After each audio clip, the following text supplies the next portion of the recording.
Assalamu alaikum hormatly adamlar. Garaşdys. Baqy tarap yurdumyzda hyýçäwelikler we habarlarla tanıştyran Watan habarlar gepleşmede başlaýas.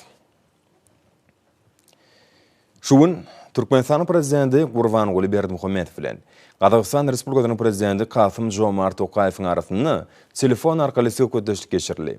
Goňşy döwletiň başçyny söhbetleşigiň maşyny milli liderimize öwedin dolup bolmajak gitki. Kakasy Mehlikuli Berdimuhammedowyň ardan çykan zirarly öwediniň şuňur duýgudaşlygyny ýene bir gedek beýan etdi. Kimdi ähli Qazaqstanlaryň tüýsürekden gynanjyny we duýgudaşlygyny ýetirdi.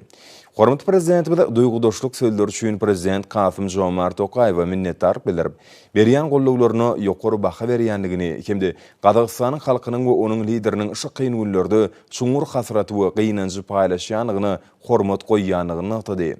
Biziň ýurdumyz Qazaqstan Respublikasy bilen däp bolan dostlukly we hoşnýetli gatnaşyklaryň puwturlandyrylmagyna uly ähmiýet berýär. Şol gatnaşyklar özara hormat goýmak, diňkoklyk, özara bekfitlik ýolgalaryny, rowaçlygy we durnukly ötüşe bolan ymtylmalary esaslanýar. Tökbetdeşler giňerimli uğurlar boýunça sowda ykdysady hyzmatdaşlygy ösdürmäge gazaklanma bildirýänliklerini beýan edip, bugun iki döwletiň özara sowdanyň maýa goýumlaryň meşhuryny artdyrmak, ula we argatnaşyk babatda senagatyň dürli pudoklaryny, şol sany azyk, himiýa, yeňil we elektrotehnika pudoklaryny bilelikdäki tatsamlar amala aşyrmak üçin ýeterli kuwata iýedigini kanagatlanma bilen noktadylar. İki döwletiň başçylary türkmen Qazaq gatnaşyklarynyň ynanşma kiýasetiniň gazanlan ilanlaşyklary üstünlükli durmuşa geçirmek bilen birlikde häzirki döwrüň ýagdaýlaryny nazara alyp, gatnaşyklaryň täze uğurlaryny kemale getirmäge mümkinçilik berjekdi bardy bir pikir beýan etdiler. Ilim we bilim ulgamyny soňky ýyllarda ýola goýulan ýaqyn hemde netijeli gatnaşyklaryň giňeldilmegine mundan beýlegem ul ünsürler. Munyň şeýle bolmagyny köp babatda goňşy ýurtlaryň halklarynyň taryhy, umumlygy, medeni we ruhy däpleriniň ýaqynlygy ýardym berýär. Türkmenistanyň hemde Qazaqstanyň liderleri döwlet gatnaşyklaryna täze iteri we many mazmun bermäge umumy maksatlaryny tasdiklap, däp bolan dostlukly iki taraply gatnaşyklaryň miýdemezdigini, ýemde siýasy diplomatik, sowda ykdysady we medeni ynsanperwer ulgamlarda netijeli gatnaşyklaryň mundan beýlegem üstünlükli dowam ettiriljekdigine puwta ynam bildirdiler. Döwlet başçylary duýgudaşlyk sözleri üçin Qazaq kärdeşine ýene bir gedek minnetdarlyk bildirdi. Hemde oňa berk jan saglyk, awadançylyk we ýokary döwlet wezipesinde uly üstünlükleri dostlukly ýurdun halkyna bolsa rowaçlyk hemde gülläp ötüş ardy etdi. Telefon arkaly söhbetleşigiň ahyrynda hormatly prezidentimiz Gurbanguly Berdimuhammedow Qazaqstanyň prezidenti Kasym-Jomart Tokaýew özü üçin islenlik amatly wagtda ýurdumyza gelmäge çagyrdy. Çakylyk, hoşallyk bilen kabul edildi. Saparyň möhletleri diplomatik ýollar arkaly alanyşlar.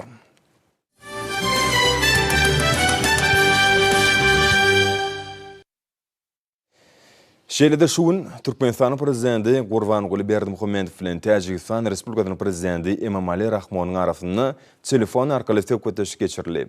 Söhbetleşigiň başynda dostlukly döwletiň başçyny milli liderimiz Kakasy Mehlikuli Berdimuhammedowyň aradan çykan zirarly şuňur duýgudaşlygyny ýene bir gedek beýan etdi. Hemde Täjik halkynyň tüýsürekden gynanjyny ýetirdi. Hormatly prezidentimiz Gurbanguly Berdimuhammedow şu kyn günlerde aýdan gollaw sözleri üçin prezident Emomali Rahmony minnetdarlyk bildirip, deňlik, özara hormat goýmak we ynanşmak ýolgalaryny esaslanýan türkmen täjik gatnaşyklarynyň okkunly hiýasetini aýtdy. Telefon arkaly söhbetleşigiň marşyny iki ýurdun liderleri döwletara hyzmatdaşlygynyň şol sanyny siýasy diplomatik, sowda ykdysady we medeni ynsanperwer ulgamlarda giňerimli meseleler boýunça pikir alşdylar. Türkmen we täjik halklarynyň öňden gelýän dostluk däpleri, iki döwletiň parakatçylyk, söýjülik we ynsanperwerlik ýolgalaryny agrarlygy iki taraply gatnaşyklary hasam ösürme üçin berk biniat bolup hyzmat edýär. Bugun Türkmenistan we Täjikistan bir-birini gollap, Awraýly halkara guramalarynyň, hususan Birleşen Milletler Guramasynyň, Ýewropada howpsuzlyk we hyzmatdaşlyk guramasynyň, garaşdy döwletleriň arkalaşygynyň we Islam hyzmatdaşlyk guramasynyň çäklerine de üstünlükli gatnaşyk edýärler. Prezidentler Gurbanguly Berdimuhammedow we Emomali Rahmon sowda ykdysady gatnaşyklar işçileşdirmek babatda pikirlerini aýdyp, ulug neft gasynaty, elektroenergetika, owa hoşalyk pudoklaryny uly kuwatyň bardygyny bellädiler. Şunuň bilen malykda sowda ykdysady hyzmatdaşlygyň täze gelje ul uğurlaryny gözläp tapmak aýratyn ähmiýeti ýa. Şular bilen bir hatarda döwlet gatnaşyklarynyň aýrylmaz bölegi bolan medeniýet, ilim we bilim ulgamlaryny netijeli gatnaşyklar ösdürmeň wajypdygyny taldy. Söhbetleşiň ahyrynda Türkmenistanyň we Täjikistan Respublikasynyň prezidentleri diýip bolan dostlukly Türkmen Täjik gatnaşyklarynyň mundan beýlegem ýetgiderli ösdüriljekdigini ynam bildirdiler. Hemde iki ýurduň dogonluk halklaryna parahatçylyk, awadançylyk we gülläp ösüş baradaky arzuwlaryny aýtdylar.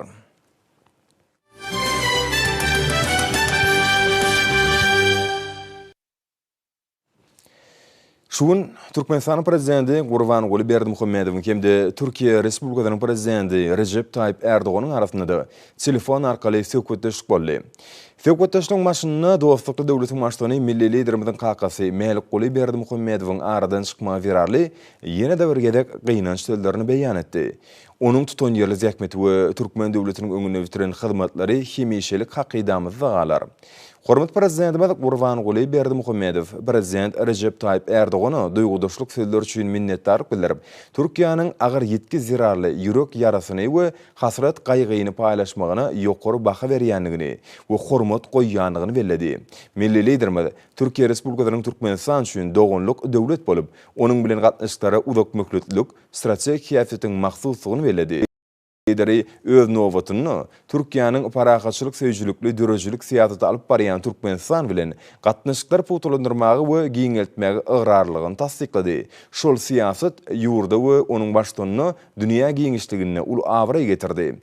Söhbetleşiň marşyna taraplar häzirki wagtda Türkmen-Türk dostlukly gatnaşyklarynyň hil taýdan täze mazmuny iyi bolýanlygyny, bilelikdäki tassamaryň amala aşyrylmagynyň bolsa, döwlet gatnaşyklaryny hasam putulandyrmagy ýardym edýändigini kanagatlanma bilen bellediler.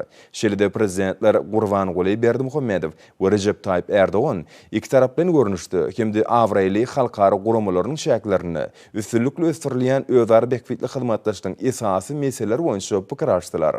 Döwlet başdanlary hyzmatdaşlygy giňeltmek üçin ul mümkinçilikleriň bardygyny bellep, siýasy, diplomatik, sowda, ykdysady we medeni insanperwer ulgamlarda netijeli gatnaşyklar giňeltmek bardy pikirlerini beýan etdiler. Türkmenistanyň we Türkiýanyň başdanlary ýurtlaryň miýdemez dogonluk gatnaşyklaryna ıgrarlygyny tasdiklap, geljekde de ileri tutilýän ugurlar boýunça netijeli gatnaşyklary hasam giňeltmek üçin ähli tagalalaryň ediljekdigini bellediler. Telefon arkaly söhbetleşiň ahyrynda hormat prezidentimiz Gurbanguly Berdimuhammedow prezident Recep Tayyip Erdoğany duýgudaşlyk sözler üçin ýene bir gedek minnetdarlyk bildirip, oňa berkjan saglyk, awadançylyk hemde işde ul üstünlükleri, dogonluk Türk halkyna bolsa, parahatçylyk we rowaçlyk arzuw etdi.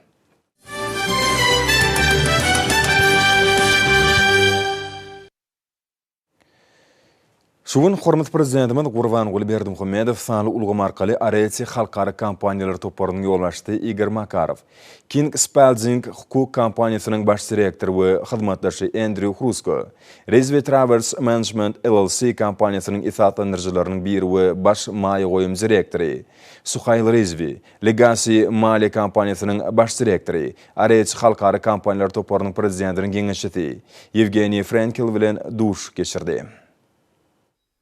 Hormat prezidentime de sanly ulgam arkaly Aretsy halkara kampaniýalary toparynyň ýolbaşçysy Igor Makarov, King Spalding hukuk kampaniýasynyň baş direktory we hyzmatdaşy Andrew Hrusko, Rizvi Travels Management kampaniýasynyň esaslandyrjylarynyň biri we baş maýa goýum direktory Rizvi, Legacy Mali kampaniýasynyň baş direktory, Aretsy halkara kampaniýalary toparynyň prezidentiniň geňeşçisi Frenkel bilen geçiren duşugyny Türkmenistan bilen netijeli hyzmatdaşlyk ösdürmegi maksat edilýänlikler üçin işgulary minnetdarlyk bildirdi.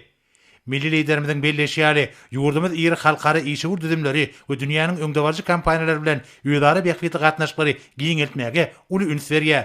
Tewitde strategik orna gelýän Türkmenistan tebigy serişleri üreýän baýdyr diýip döwlet başlarymyz sözünde dowam etdi. Hemde alınıp balyan siýasatyň esasy ileri tutilýän ugurlarynyň ýurduň iýlikderli öňe hereket etmegini gadanmakdan, ykdysadyety we durmuş ulgamny ösdürmek üçin bar bolan mümkinçilikleriň hemmesini peýdalanmakdan, ähli ulgamlara iň täze tehnologiýalary ornaşdyrmakdan abaratdygyny belledi.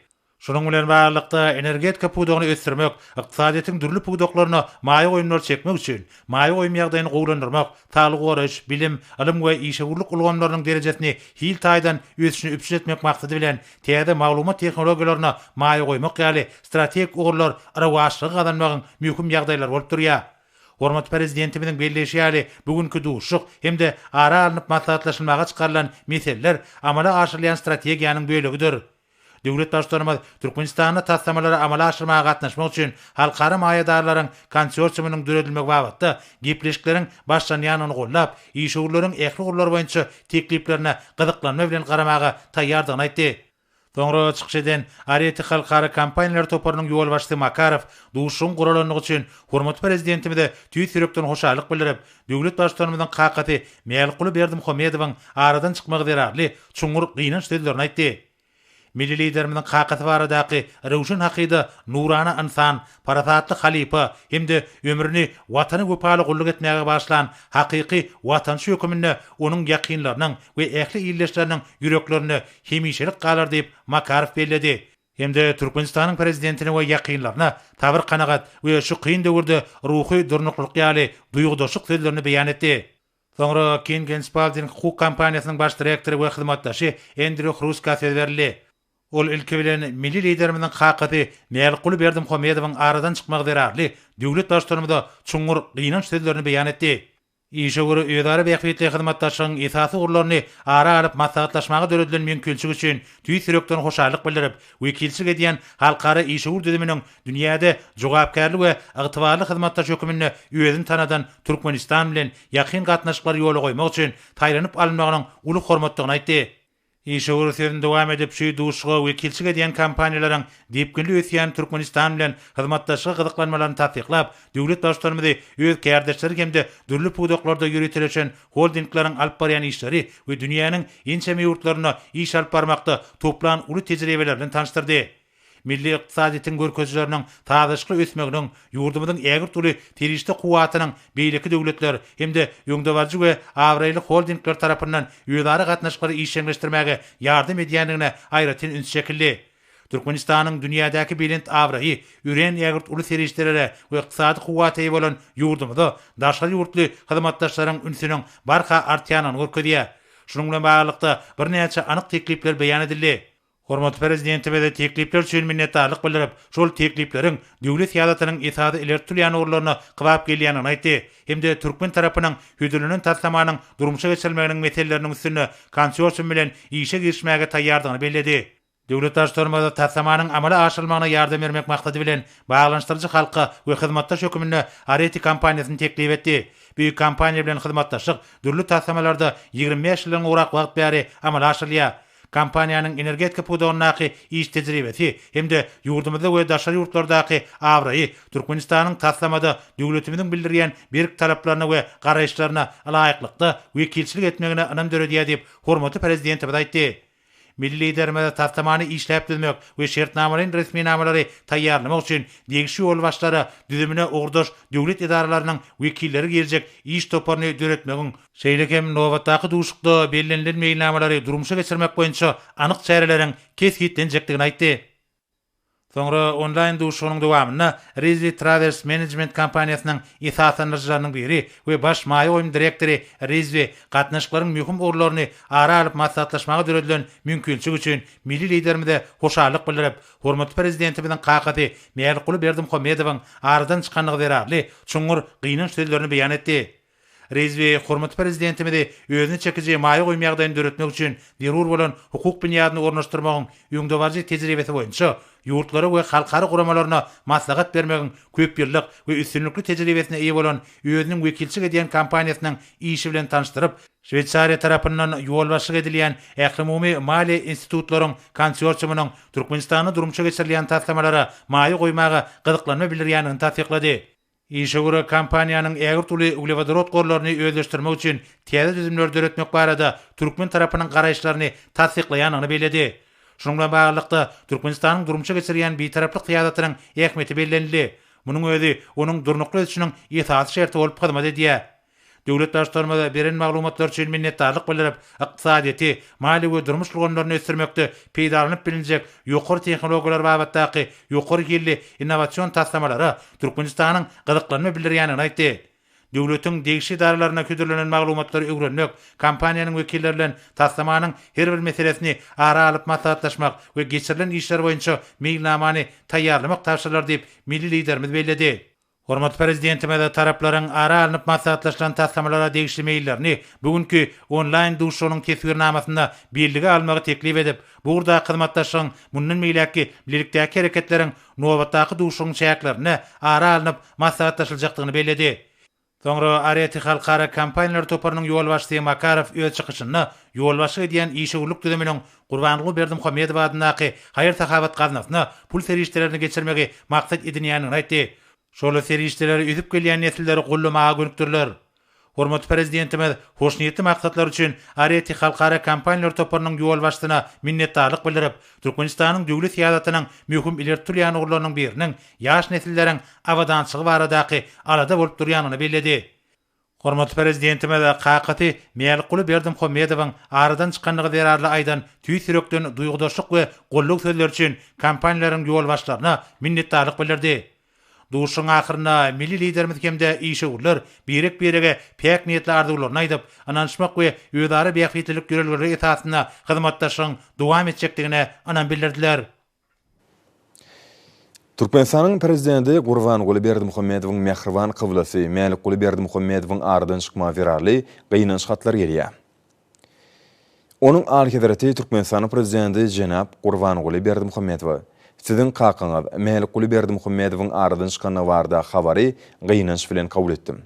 Sizin alhydratyňyzy bu agyr ýetkizerarly şuňur gynançymy we duýgudaşlygymy beýan edýän.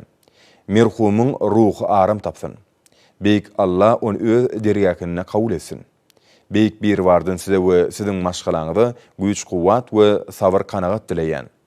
Şeyh Nawaf Al-Ahmed Al-Jaber Al-Sabah, Kuwait döwletiniň emiri.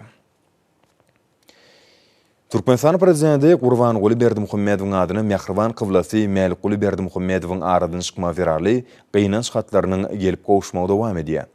Kuwait döwletiniň miratly şer şahzadysy Mishal Al-Ahmed Al-Jaber Al-Sabah, Kuwait döwletiniň premier ministri Şeyh Sabah Khalid Al-Hamed Al-Sabah, Awganistan Islam Respublikasynyň milli ýylalyşyk boýunça ýokary geňeşiniň başlygy Abdullah, Awganistan Islam Respublikasynyň Jowazjan welaýatynyň häkimi Muhammed Hashim Rais, Yapon Türkmen parlamentary dostluk toparynyň sekretariýatynyň başlygy, Yaponiýanyň Geňeşçiler palatasynyň ötüşi resmi taýdan ýardam bermek meselesi boýunça ýürüýte komitetining başlygy Shinpei Masushiti, Çili Respublikasynyň Türkmenistanaky adatda naşr we dowlatýal ilçisi Rodrigo Arcos, hormat prezidentimiz Gurbanly Berdimuhammedow golluk sözleri hemde şuňur gynançyny beýan etdiler. İslam Ötüş Banky toparynyň prezidenti Bandar Hadjar, Halkara pul gadnasynyň ýerine ýetirji direktori Piotr Trabinski, IBG Strategic Consulting kompaniýasynyň ýerine ýetirji direktori Matthew Bryce, Clever Energy Incorporated kompaniýasynyň baş ýerine ýetirji direktori Yuri Krup, Awganistan Islam Respublikasynyň Mazari Şerif şäherine ýerleşýän Afgan Türkmen Savda Oýlary Ltd firmasynyň ýolbaşçysy Rahim Kuly, Eni kompaniýasynyň Merkezi Aziýa tewit boýunça ýolbaşçysy Luciana Vasquez, Türkiýanyň Gulhan Deňizçilik we Tijaret Limited şirketi Diyarson Gemi İnşaat Sanayi Anonim şirketi iş ortaklygy kompaniýasynyň esaslanýarçysy Aziz Yıldırım, Beretta kompaniýasynyň prezidenti we baş direktori Franco Gussali Beretta, FC Group LLC kompaniýasynyň prezidenti Akseniya Kurpenko,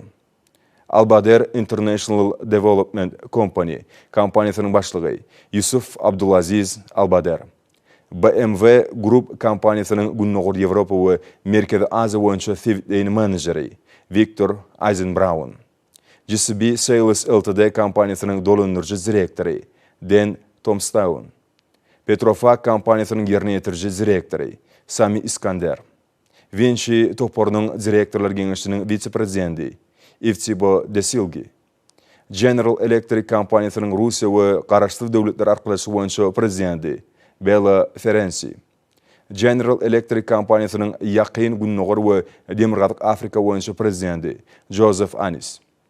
Türkmen Petroleum kompaniyasının ýolbaşy wekileti hormat prezidentimize şuňur gynanjyny beýan etdiler. Watanyň wepaly oly Mälik Uly Berdimuhammedowyň ady biziň ýüreklerimizde hemişelik saklanlar diýilip gynanç hatlaryny belenliýär.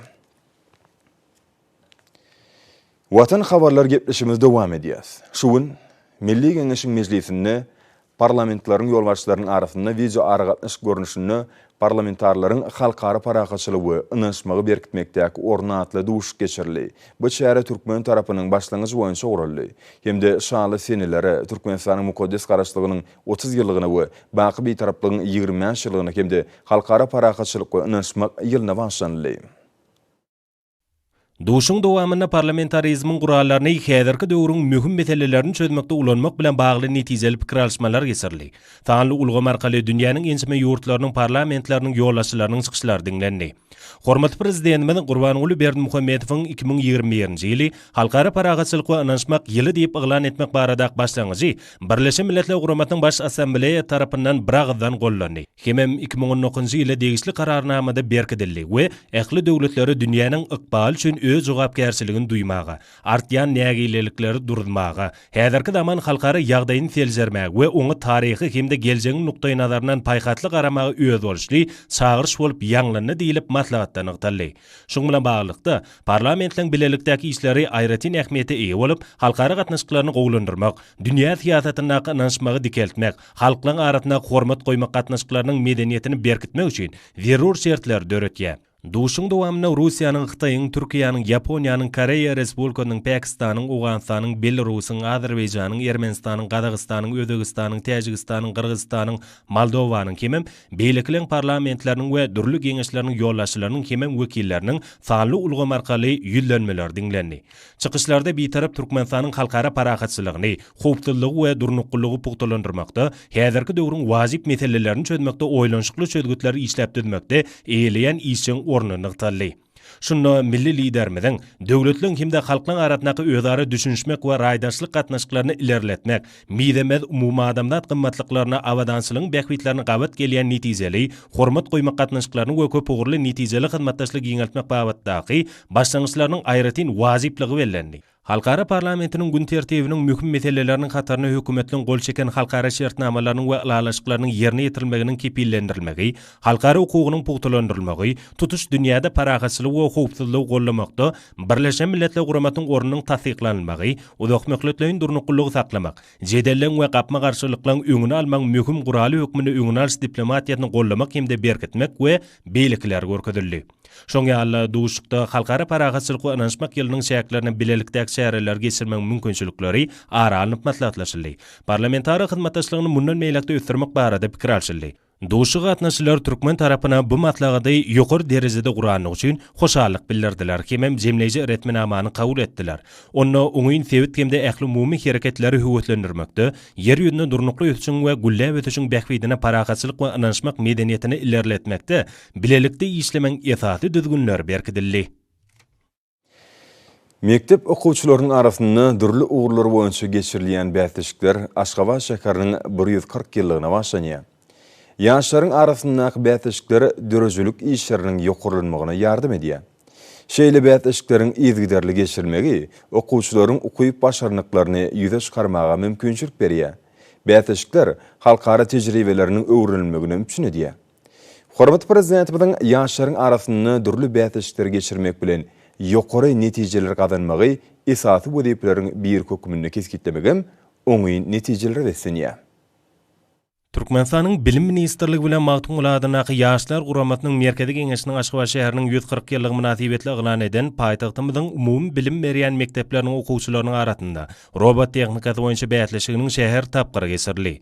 Berqarar döwletimiziň bagtyarlyk döwrüne watana hormatly prezidentimide wepaly, giň dünýä garaşly, çuňur bilimli, häzirki zamanyň öten talaplaryna laýyk dörejülükli pikirlenýän ýaşlary terbiýelep ýetişdirmek, robot tehnikasy ilmi işleri bilen meşgullanmaklygy höwetlendirmek, injinier texnika işleri ýykyn etken konstruktorçylyk pikirleri bolan zehni şagylary ýüze çykarmak hemde olaň ilmi texnika bilen meşgullanmaklaryny höwetlendirmek, mektep okuwçylarynyň hünärleri urukdurmak, bäsleşiň esasy maksatlaryny urly. Hormatly arkadaşymyzyň bilim ulgamyny durmuşa geçirýän düýpli özgertmeleri asyrlaň dowamyna kemali gelen milli we dünýä tejribetiniň iň oňut gazananlaryny öňüne jemleýär. Ýurdumyzyň umum bilim berýän mekdepleriniň okuwçylarynyň halkara bilim, tatlama bätleşiklerini gazanýan üstünlükleriniň ýyl saýyn artmagy, hormatly prezidentimiziň bilim ulgamyna alyp barýan özgertmeleriniň ajaýyp miweleridir. Türkmenistanyň Telekommunikasiýalary we Informatika Institutynyň talipleri online görnüşine Belarus Döwlet Ulag Üniversiteti tarapyndan geçirilen ýokary okuw mekdepleriniň dilsidäl hünärleri boýunça okuyan 1-nji ýyl talipleriniň arasynda ingliz tili boýunça 5-nji halkara olimpiadasyna üstünlikli çykyş etdiler. Hormatly amlar, bolsa ýurdumyzyň welaýatlaryny bu paýtagtymyz Aşgabatda 28 aprelde saat 20-den 29 aprelde saat 20-nji bolajak hawa barady. Türkmenistanyň hawa maglumat gurulunyň berýän habary bilen tanyş boluň.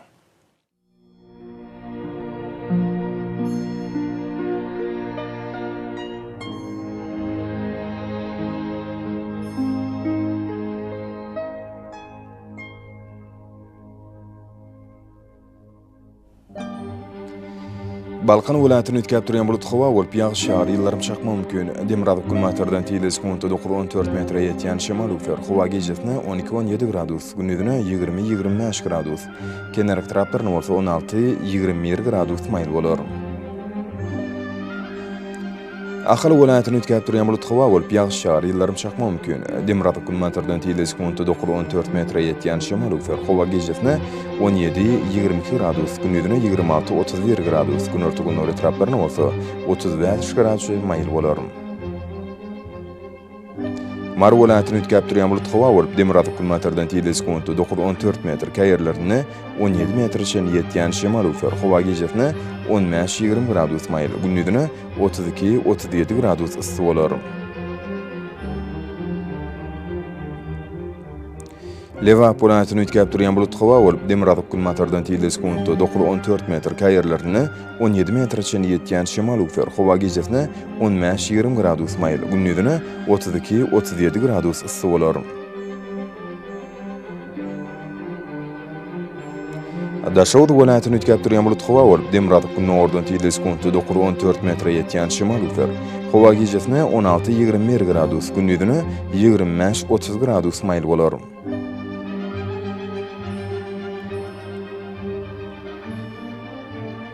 Paýtagtymyz Aşgabatda ütkäp durýan bulut hawa bolup günüň ikinji ýarmyny atkem ýağış şahar ýyllarym çakma mümkin. Demirada kulmatardan tiýilis kunta 10-13 metre ýetýän şemal ufer. Hawa gejesine 17-19 gradus, gündüzine 27-29 gradus maýl bolar.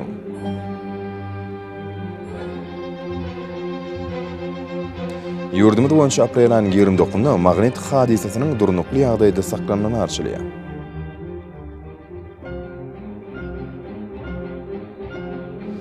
Edil vatandaşlar, häzirki wagtda howanyň düdümini tozan bölejikleriniň meçhurnyň kadydan 7 götürüm artmagy bilen baglanşykly, howa şertleriniň adam bedeni ýetirýän oňaýsyz täsirleriniň öňüni almak üçin agyl burun örtüklerini ulanmagy, şerdiýat pasyny, howanyň derejesiniň üýtgeýäni nazar alyp, pasla görä geyinmegi maksat berýär. Mehriban ýyleşler, bu düdümleri berk berjä etseňiz, ýylyň istenlik pasyny öz saglygyňyzy gorap bilersiňiz. Mehriban adamlar, şunun bilen watan habarlar gepleşimde jemleýäs. Berkarar döwletimiziň batyýalyk döwründe ata watanymyz Türkmenistan ýakly wagtlarda düşeretsenýär. Ýakly düşen gözünde bolsa halkyň bähfidi bar. Çünki biziň ýurdumyzda döwlet adam üçindir. Hoş taýyň edilýär.